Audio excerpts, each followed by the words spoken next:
সেদিন তো আমরা হুতনে ছিলাম, হঠাৎ দেখি আমাদের চোখের নিচে রাসেল ভাইপার হাঁপ। তো আমরা সবাই মিলে ওকে অনেক মানে মেরেই ফেলছিলাম।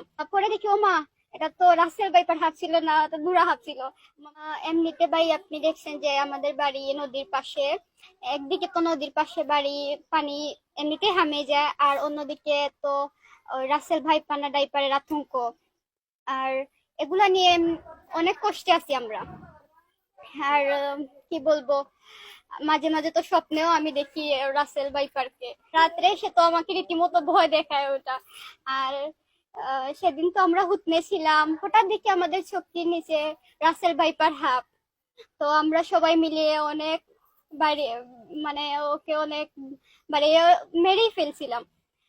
পরে দেখি ও মা, এটা তো রাসেল ভাইপার হাঁপ ছিল না, তো বুড়া হাঁপ ছিল। মানে এরকম আতঙ্কে আমরা আছি যে যে কোনো ধরনের সাপ দেখলে আমরা ভাবি ওটা মানে রাসেল ভাইপারের মনে হয় আমাদের কাছে। সিলেটি ভাষার মতন অসুবিধা নেই। আর এখন কি অবস্থা আপনাদের?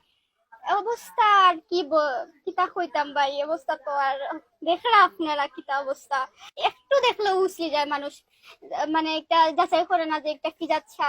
মানে দুরা হাফরে বানাইলে তারা রাসেল ভাইপারে। গত কয়দিন আগে তো আমরা এলাকাত কি হইছে, অজগরের বাচ্চা একটা পাইছেন, পাইয়া আতঙ্ক ছড়াইছেন একটা মানে রাসেল ভাইপার।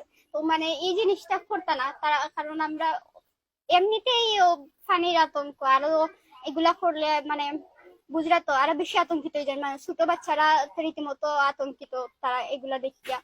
আর কিতা কইতাম মানে সত্য জিনিসটা তারা যাতে এফবি বা ফেসবুক সোশ্যাল মিডিয়া তারা মানে ছাড়ে, মিথ্যা গুজব কম ছড়ায়, ওটাও আর কিছু না।